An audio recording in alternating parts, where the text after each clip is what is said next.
seorang wartawan Palestin, wartawan foto, maksudnya dia melapor dan dia mengambil gambar di Gaza, base di Gaza, dipecat oleh New York Times. Selepas dipecat, editor yang jahat ini, dia bagi tahu dengan semua agensi-agensi media yang lain, jangan ambil dia ni sebab dia ni ada naratif-naratif yang tak baik. Dia mula tangkap ahli Ikhwan. Bukan ahli Ikhwan je, dia tangkap ahli family Ikhwan. Bila dah tangkap ahli family Ikhwan, dia gantung. Orang tak bersalah dia gantung. Dia melihat depan mata dia abangnya digantung di dalam penjara. Dan dia ditangkap pada usia 12 ke 14 tahun begitu. Tak ada salah apa pun Amin kena tangkap. Keadaan pada 2011, 2014, 2016 memang Syria teruk sehingga kan I'm dalam hati je lah cakap rasa Syria adalah another Palestine. Tunggu Imam Mahdi je lah keluar.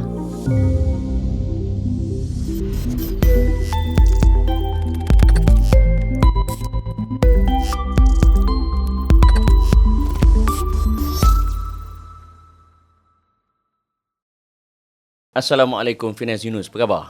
Alhamdulillah, Waalaikumsalam. Sihat Amin Idris. Persamaan kita ialah kita dua-dua bekas pengacara sebuah stesen TV ya. Ya. Dan macam mana hidup sekarang Alhamdulillah. di program baru? Ya, di sebalik isu bersama FY. Ya, so far so good. Alhamdulillah. Hidup lebih tenang, lebih bebas bersuara. Sudah pasti lebih tenang dan lebih bebas bersuara. Lebih bebas untuk membawakan pelbagai isu semasa. Daripada segala dimensi ya. InsyaAllah lah. InsyaAllah. Okey, pertama sekali terima kasih jadi tetamu untuk AP Podcast. So kita hari ni nak sembang tentang pengalaman Finas di dalam misi kemanusiaan. Dan kita nak sentuh sikit khususnya dalam isu media bias. Okey, dia mula-mula sekali Finas macam mana boleh terjebak dia dalam program-program misi kemanusiaan? Adakah satu suratan ataupun kebetulan? Okey, dia sebenarnya daripada kita cuba ringkaslah sebab kita ada setengah jam je kan.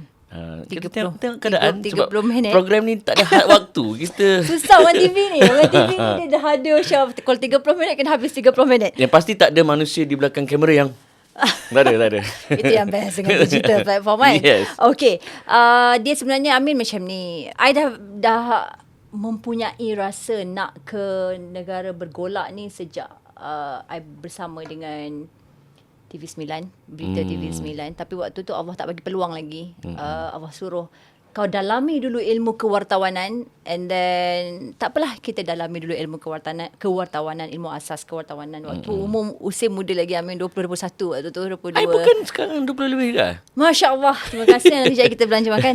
Okey. Lepas tu Alhamdulillah selepas berhijrah ke TV Al-Hijrah, tak silap 2010 bukan 2009 2011 2012 begitu. Itu kali pertama I see. Kali pertama bekerjasama dengan Aman Palestin. Belum jadi duta lagi.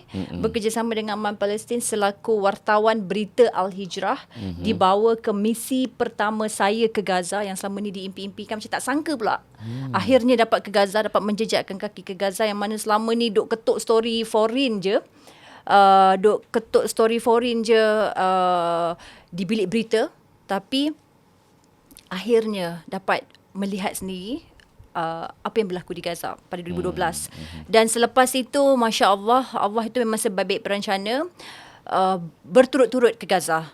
3 kali, cuma kali ketiga tak dapat masuk disebabkan waktu tu zaman LCC, Morsi dah digulingkan oleh LCC. So banyaklah cekadak dia. Banyak cekadak dia dan tak dapat masuk kali ketiga.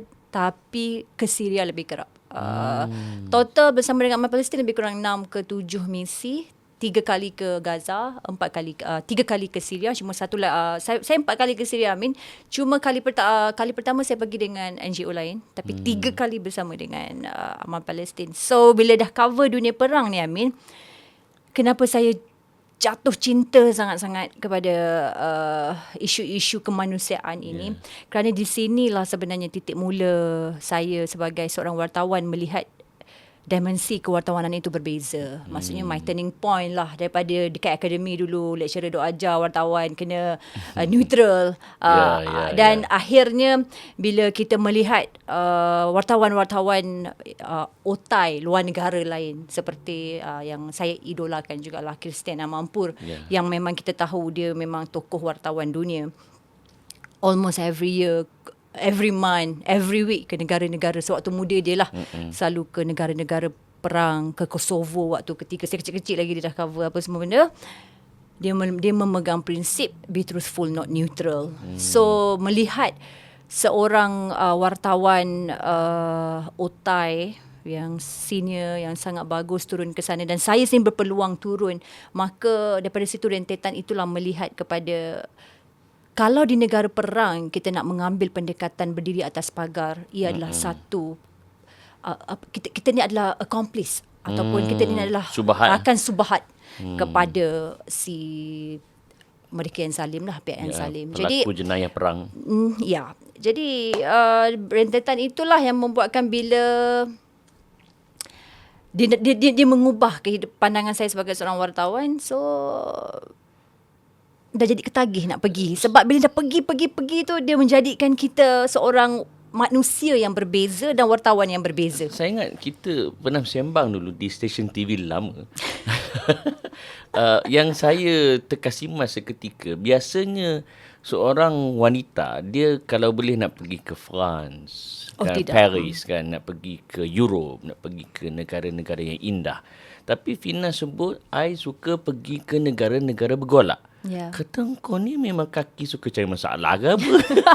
Kenapa Finas? Kenapa itu passion Finas? Okay, Amin, dia macam ni tau. Memang kalau kat bilik berita ni, kita memang akan ada every year, every month, kita kena ikut, wartawan ni kena ikut Perdana Menteri ke negara-negara France, Amerika, London, New York, China. New York saya pergi, tapi saya pergi pun untuk PBB. So, tapi betapa cintanya kepada dunia perang ni apabila saya sanggup mengenepikan skip my turn. Ada sampai yang okay Finas, turn you pergi ni, tak apa babe, kau pergi babe, sebab aku dapat tahu daripada aman Palestin dia nak pergi Gaza akhir bulan. Padahal orang lain berebut ni nak pergi ni. Yes. So saya memang bagi rakan-rakan yang lain, tak apa kau pergi, janji bila time turn aku untuk fly, untuk pergi Gaza, jangan ada yang nak sibuk ambil trip tu lah. Kan begitu. So itu satu. Tapi kenapa adalah disebabkan waktu pertama kali menjejakkan kaki ke Gaza pada 2012, melihat sendiri hasil tutup mulut kita, tak payah cakap umat Islam lah. Ini isu, memang negara Palestin adalah negara Islam. Is a universal issue. Ini adalah isu kemanusiaan. Segala jenis agama pun menolak kepada segala sebarang kejahatan dan penjenayah perang. Bila melihat hasil tutup mulut ataupun tidak ambil tahu ataupun tidak kenal tentang satu-satu permasalahan yang melanda saudara kita di tanah air kita. Macam saya mungkin lebih dekat lah sebab kita umat Islam kan. Bila umat Islam dan kita sejarah Isra Mi'raj tu dia dekat lah. Tapi sebenarnya kalau kita memahami sejarah Gaza, Palestin itu sendiri, ia adalah isu kemanusiaan. Orang Kristian di sana pun ditindas teruk sekali oleh Zionis laknatullah. Jadi bila sampai sana melihat sendiri, ya Allah, sebenarnya kau jadikan aku seorang wartawan ini, peranannya lebih besar. Bukan untuk datang ke sini bertindak selaku hero, untuk mempertontonkan diri selaku hero, ataupun zaman sekarang orang ramai guna penunggang kan, ataupun penunggang misi. Tak. Rider. Rider. Aku di sini ada amanah yang perlu dijalankan, yang kau bertanggungjawabkan adalah menerusi pena, tulisan dan suara. Jadi sejak pada itu Amin, no turn back dah tak pandang belakang dah. Rasanya macam apa yang benar kena laporkan dengan pelbagai cara, dengan apa cara sekalipun. Di media platform saya, sendu ke tak sendu ke, ada 2-3 like ke 4 like ke, I don't care. Yang penting masyarakat, siapa yang nak tahu, perlu tahu apa yang berlaku di Palestin, di Syria, di Gaza, di Myanmar, di Bangladesh, di isu-isu Rohingya yang lain lah, di apa yang berlaku etnik Uyghur. Diorang perlu tahu apa yang berlaku di situ. Jadi Gaza ini adalah titik tolak kepada saya untuk mula, kalau aku tak pergi ni, aku rasa aku takkan jadi FY yang sekarang. Itulah dia Amin. Finas Yunus yang sekarang. Pengalaman itu membentuk karakter Ya, kita. betul. Okey, soalan ni biasa saya tanya Kak Farah Hadibah itu, bila pertama kali menjejakkan kaki ke Gaza, apa perasaan dia, apa pandang sudut dia dari segi suasana masyarakat. Untuk Finas saya nak twist sikit. Bila Finas menjejakkan kaki ke Gaza, apa persepsi pertama Finas dari segi wartawan-wartawan negara-negara lain, keadaan politik di sana? Finas macam mana? Okey, wartawan dekat sana walau apa di Gaza lah di Gaza, kalau nak fokus di Gaza lah, sebab di Syria ceritanya berbeza tau. Ya, betul. Okay. Tu Syria ajak lagi. Okay. Di Gaza ni memang majoritinya adalah wartawannya adalah rakyat Palestin sendiri. So daripada sudut bias tu tiada. Nah, sebab selalunya kalau ada wartawan daripada news agency antarabangsa yang lain pun, kalau masuk situ pun mereka akan melaporkan as it is dengan dia tak boleh nak berbeza sangat Amin, sebab majoriti wartawan dalam tu membawa naratif yang sama. Sebab mereka adalah rakyat Palestin yang Dan mereka merasai sendiri. Ya, maksudnya tak ada peluang untuk media lain di situ untuk menipu, disebabkan akan nampak mereka je yang berbeza. Kalau naratif dia nak lari pun mungkin lari sikit lah. Begitu. Tapi tidak sampai ada pembohongan ataupun naratif yang menunjukkan kejahatan Hamas, kezaliman Hamas di dalam Gaza tu sendirilah. Itu satu. Namun Amin, yang kita tak boleh kontrol di Gaza ni, segalanya media dia bersatu, dia bagus. Maksudnya orang mereka sendiri yang membawa suara mereka. Tetapi kita kena tahu rakyat Palestin baru-baru ini, kalau anda semua tahulah bahawa seorang wartawan Palestin, wartawan foto, maksudnya dia melapor dan dia mengambil gambar di Gaza, base di Gaza, dipecat oleh New York Times. Berpuluh tahun ke belas tahun dia bekerja bersama dengan New York Times. Yang sangat berpengalaman lah. Yang sangat berpengalaman. Seorang lelaki, saya lupa nama dia, tapi kejadian baru berlaku. Anda boleh check, boleh Google je. Memang tengah viral cerita dia. Yang mana dia bekerja, berpengalaman, sudah bekerja lama dengan New York Times. Memang kita tahu agensi antara media Amerika yang sangat popular. Dipecat semata-mata disebabkan hadirnya seorang editor dari France yang memang pro kepada Yahudi dan Zionis lah. So segala naratif ataupun pembawaan berita yang dibawa oleh wartawan dari Gaza ini, wartawan foto dari Gaza ini, dilihat sebagai antisemitik kepada mereka guna kempen antisemitik tu. So jadi dia editor tu sendiri yang cuba memerangkap wartawan foto Gaza tu dengan menuduh dia ni sebenarnya membawa naratif berita yang menunjukkan Israel tu jahat dan sebagainya. Jadi disebabkan itu dia dipecat. Disebabkan itu dia dipecat, dan tidak sekadar itu Amin. Selepas dipecat, editor yang jahat ini, dia bagi tahu dengan semua agensi-agensi media yang lain, jangan ambil dia ni sebab dia ni ada naratif-naratif yang tak baik, memutar belik cerita sebegitu. Jadi dia nak kerja kat mana? Sedangkan dia bagi anak bini dia makan dengan hasil pendapatannya itu. Dia adalah rakyat Palestin. Dia adalah rakyat Palestin. Dia adalah rakyat Palestin yang bekerja di dalam Gaza. Ya, untuk New York Times. Untuk New York Times. Dan editor baru datang dari France, bekerja di situ. Dia memang pro kat sana. Dan dia menuduh that guy, wartawan foto Gaza itu, sebagai memutar belitkan penceritaan. Begitulah. Nanti saya nak tanya lebih lanjut tentang media bias. Tapi sebelum tu Finas, Finas bila kali terakhir pergi Syria? Kita dah sembang pasal Syria baru je lagi hari raya. Saya baru je pulang untuk menghantar misi Aidiladha, misi ke Urban bersama Aman Palestin. Keadaan getting better or getting worse ataupun sama je, tak ada beza? Okey Amin, soalan yang memang saya tunggu-tunggu kan. Untuk saya datang ni pun untuk saya bawa penceritaan baru ini. Okey, untuk bercerita tentang Syria ini, at least lah, supaya anda semua tak bosan dan anda kena faham apa yang berlaku dekat Syria secara ringkas. Saya try to explain dalam tempoh 8 minit Amin, supaya tak nak berjela sangat. Kita kena faham tentang konflik Syria ini berlaku, apa puncanya. Kalau anda betul-betul mengikuti isu Syria, ia berlaku sejak 1980. Daripada revolusi Syria yang pertama, iaitu zaman, waktu tu saya tak lahir lagi Amin.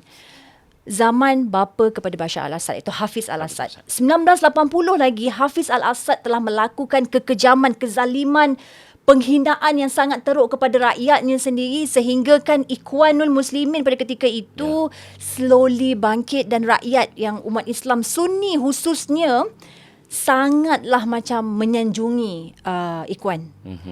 Dan Hafiz al-Assad ni, bapa kepada Bashar al-Assad ni, punyalah benci melihat kepada kebangkitan ataupun makin berkembangnya Ikhwan Muslimin di Syria ini. Pada tahun 1980, dia mula tangkap kepala-kepala Ikhwan. Bila dia mula tangkap kepala-kepala Ikhwan yang sangat disayangi oleh rakyat Syria ni, Amin, perasaan marah sudah tercetus. So, bila dah tercetus, dah adalah sedikit revolusinya itu. Bila dah tercetus, dia mula tangkap ahli Ikhwan. Bukan ahli Ikhwan je, dia tangkap ahli family Ikhwan.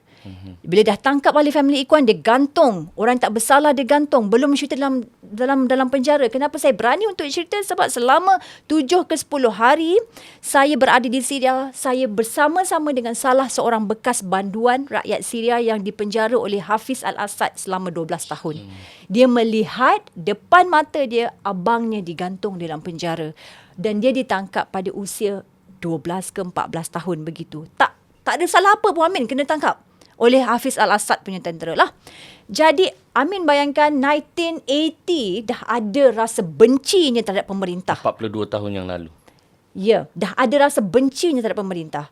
Maka keadaan semakin reda bila Hafiz makin tangkap. Bila dah kena tangkap, suara dah didiam lah. Dah didiamkan. Tapi pergolakan kebencian itu makin meluap-luap di dalam hati rakyat Syria. Ya, betul. Mungkin tak ada revolusi, makin dah tak berlaku sangat perang. Namun bila Hafiz al-Assad mati, anak dia ambil alih. Bashar al-Assad, sepatutnya bukan Bashar, tapi tak apalah, nanti kita cerita. Panjang cerita dia. Dia ada. Dia ada. Kemelut dia. Betul. Tapi Bashar al-Assad take over, bapak dia bila bapak dia mati, and then keadaan pun tak berapa, biasalah dia macam pertempuran saudara yang ringan begitu. Sampailah pada kemuncaknya 2011, kembali balik revolusi rakyat Syria disebabkan kes tangkapan budak-budak tu. Itu adalah tercetusnya lah. And then bila berlaku itu, Amin, poinnya ialah 2011 bukan kerana 2011 sahaja. Bukan. Dia ada sejarah sebelum daripada tahun 80. Betul. Dia ada sejarah, dia ada kebencian yang teramat pada tahun 1980. Dia ada sequel dia, dan belia pada ketika itu sudah ada rasa benci terhadap pemerintah apabila setiap kali mendengar penceritaan bapa-bapaknya yang telah dipenjarakan. Dia pendam lama ni. Dia pendam lama. Bila bapak dia bercerita, aku dipenjara, aku diseksa. Amin. I nak cerita tentang seksanya rakyat Syria yang dipenjarakan itu memang tak cukup setengah jam. Kita perlukan satu sesi lain. Tapi yang bagusnya, I bersama dengan Aman Palestin akan terbitkan buku yang mana buku tu akan menceritakan tentang keadaan rakyat Syria pada zaman Hafiz al-Assad, yang maksudnya banduan lah, yang dizalimi sangat teruk, sangat zalim lah. Jadi pada 2011 itu, sebab tu Amin, waktu I pergi 2011, tanpa belum memahami lagi sejarah penuh. Sebab setakat baca dalam sejarah tak cukup puas. Tak seperti mendengar cerita banduan itu sendiri. Ya.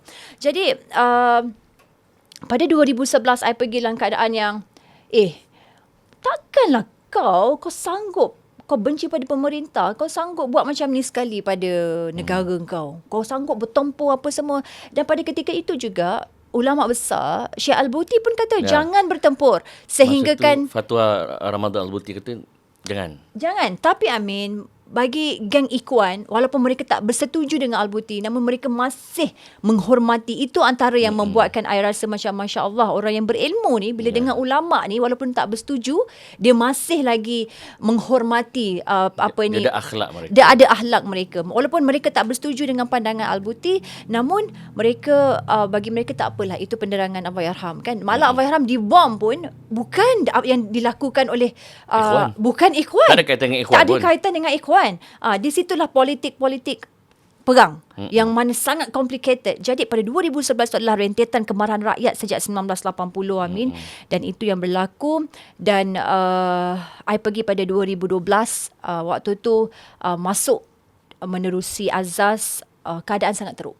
Sangat-sangat teruk. Tak ada manusia 2-3 orang, tapi azaz waktu tu macam pekan hantu.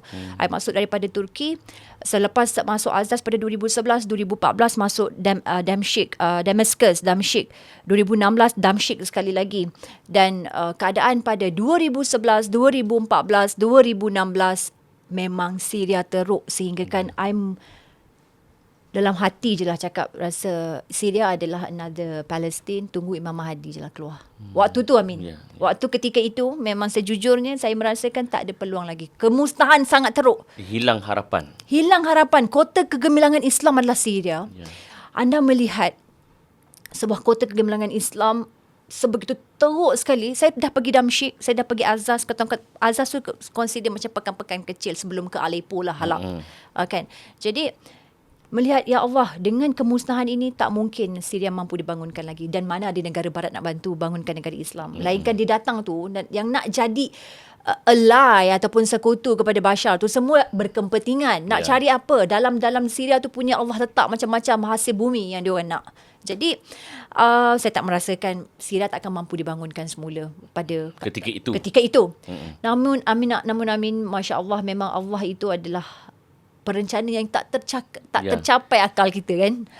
Allah Maha Kuasa. Allah Maha Kuasa. Manusia memang tak ada kuasa. Memang pada baru-baru ini saya pergi, Allahu Akbar, memang rasa macam, ya Allah, harapan subur kembali. Benar.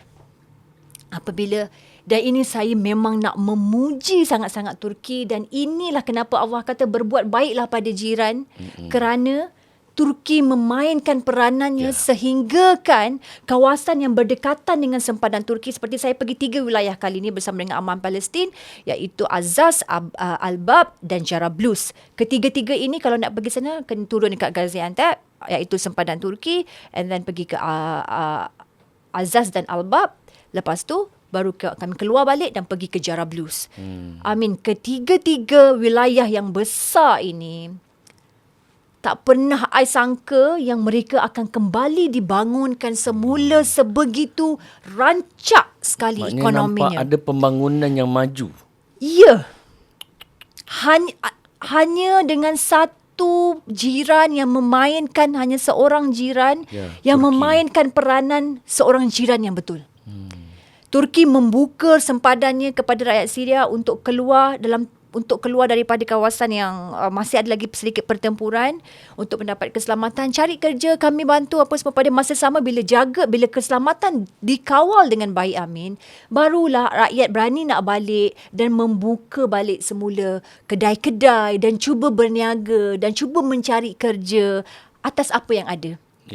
Dan bukan itu sahaja, saya juga dapat lihat betapa peranan NGO. NGO ni dibangunkan oleh rakyat Syria sendiri. Yang tidak berkepentingan.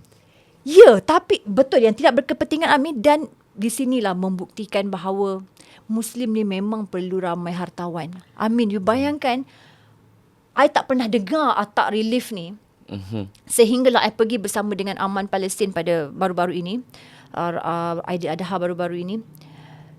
Rupa-rupanya Atak Relief ni ditubuhkan sejak 2012, perang 2011, oleh hartawan Syria.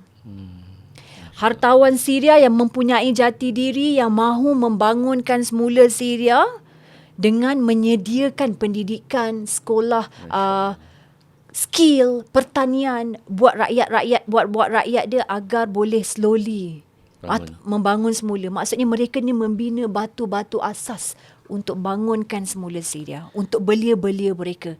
Di sinilah Atak Relief ni yang bagus ni, bila hartawan ni, maksudnya networking ni bagus. Betul. Mereka mencari orang-orang berkepentingan di Turki, bekerjasama, dan bila bekerjasama, Turki pun bantu dia, dan NGO seluruh dunia datang. Qatar, Aman Palestin. Tersergam indah nama Aman Palestin. Bangga. Di perkampungan Atak Relief, di perkampungan Atak di Jarablus. The only NGO Malaysia, di bawah tu Qatar, Saudi, mana lagi banyak, lebih kurang 6 negara. Aman Palestin punya logo je satu dekat situ. Yang sama-sama kita bangunkan satu perkampungan. Sebenarnya kalau dekat Malaysia, kita panggil macam satu taman perumahan yang dalam tu ada lebih kurang 2,500 keluarga. Yang mana Aman Palestin bukan sahaja memberi rumah percuma kepada 250 keluarga, yang mana satu rumah tu nilainya lebih kurang $5,000. Rumah kos rendah lah orang kata, PPRT. Tapi bagi mereka, itu dah mewah dah tu. Amin, sangat mewah, di mana sebelum ini mereka duduk dalam kemah, Amin. Kem pelarian. Kemah yang mana pada winter, musim sejuk. Bayangkan.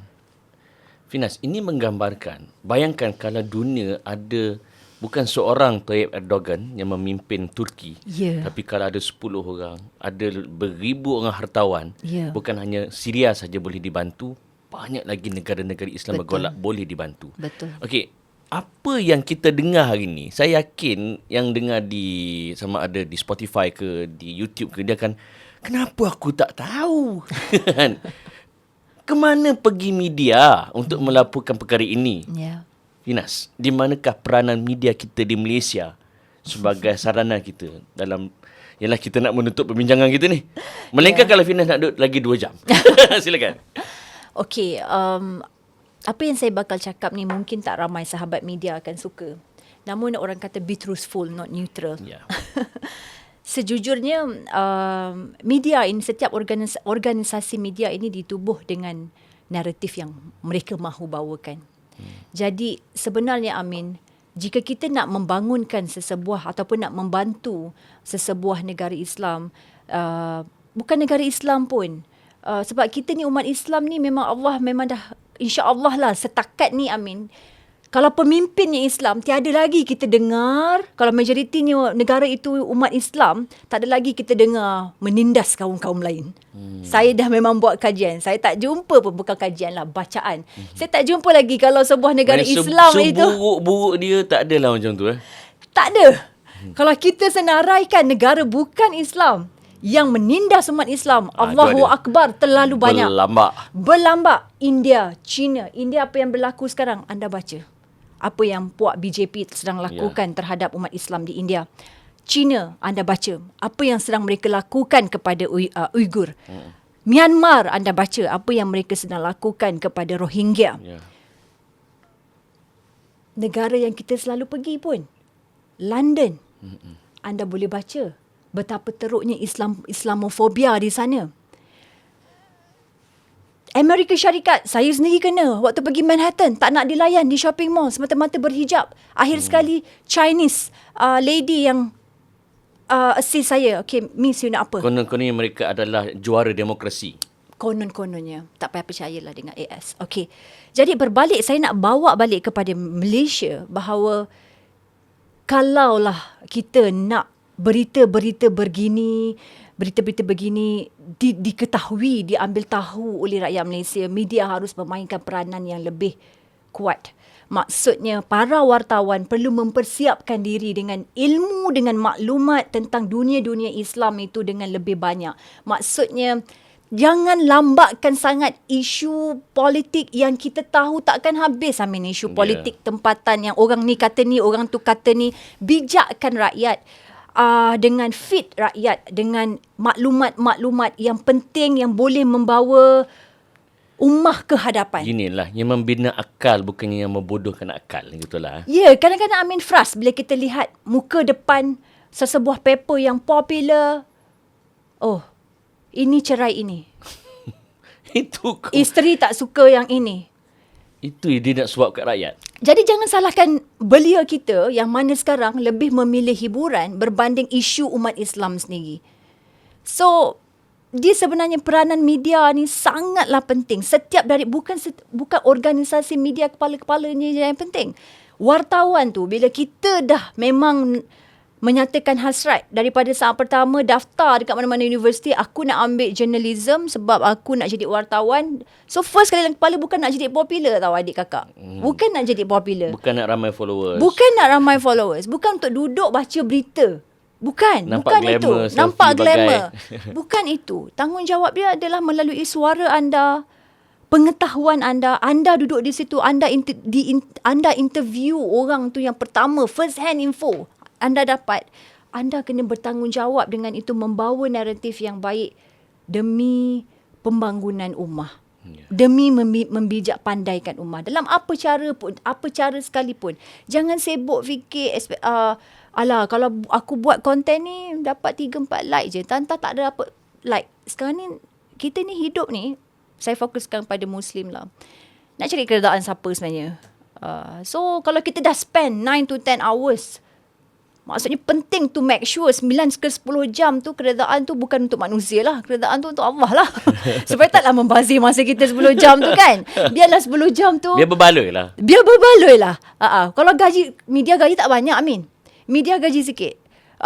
Kalau banyak tu pun, ini saya bercakap pasal wartawan tau. Kalau banyak pun masih lagi tak setimpal dengan tugas, dengan kerja yang mereka kena buat. Yeah. Jadi to make sure setimpal, maksudnya biarlah keredaan tu dari atas. Kita tak dapat kat dunia, kita harap jual beli kat sana Allah terima. Jadi itulah Amin, itu paling penting. Niat tu perlu sangat tulus nak jadi wartawan ni, agar kita kena sentiasa fikir kata Amampur lah. Saya suka sangat ayat dia. Dia kata kalau anda sendiri tak pandang besar, tak pandang pentingnya kejayaan anda, bagaimana orang kat luar sana nak melihat wartawan tu besar? Anda kena lihat kerja anda ini seperti pakar tulang, pakar otak, engineer. Barulah dipandang tinggi oleh masyarakat. Ya, barulah masyarakat pandang tinggi kepada kerjaya wartawan ini. Dah susah dah nak dapat macam Pak Samad Said. Wartawan Kajai dulu. Macam sekarang ni kami, macam saya memang sangat melihat pandang tinggi kepada Zainal Rashid Ahmad. Itu adalah kategori wartawan lama yang masih lagi berkualiti ilmunya. Itu ramai banyak membaca. Jadi yang paling penting adalah untuk kita menyampaikan maklumat yang bagus untuk masyarakat luar tahu, alert tentang isu semasa ni. Kita sendiri kena, kata Pak Samad, sebelum menulis tu kena baca, baru tulis. Itu Pak Samad cakap. Boleh cari, boleh Google kata-kata Pak Samad. Samad Said. Dia sendiri kata, baca. So kalau nak orang dengar kita kena baca. Macam itulah, who next your mother? Then your father kan? So yang Pak Samad kata, 5 kali baca, baru tulis. Dekat situ insya-Allah akan ada orang rasa impaknya penulisan dan perkongsian kita, yang mana akhirnya dapat membantu mereka di luar sana yang bergantung harap dengan pena dan tulisan kita. Tapi itu bukan nak ultimate-nya. Ultimate-nya adalah yang atas sana menerima segala kelelahan kita, insya-Allah. Amin. Itu je. Biasanya kita dengar you are what you eat. Hari ni kita belajar you are what you read. Kalau kau baca kaki gosip, maka kepala gosip lah kau. Betul. Tapi kau baca benda yang berfaedah, maka membangunlah akal kita. Betul. Finas, terima kasih kerana sudi bersama dalam AP Podcast hari ini. Sungguh pantas masa berlalu. Itulah tu. Banyak lagi tak cerita tau. Betul. Nampak gayanya kita kena minta izin dengan penerbit kan. Kebetulan dia pun bekas stesen TV yang kita pernah bekerja dulu. So memudahkan kerja kita untuk mempengaruhi dia. InsyaAllah. Okay, Finas, jumpa lagi insyaAllah. Jumpa lagi insyaAllah. Assalamualaikum. Warahmatullahi. 33 minit. Yes, see? I told you.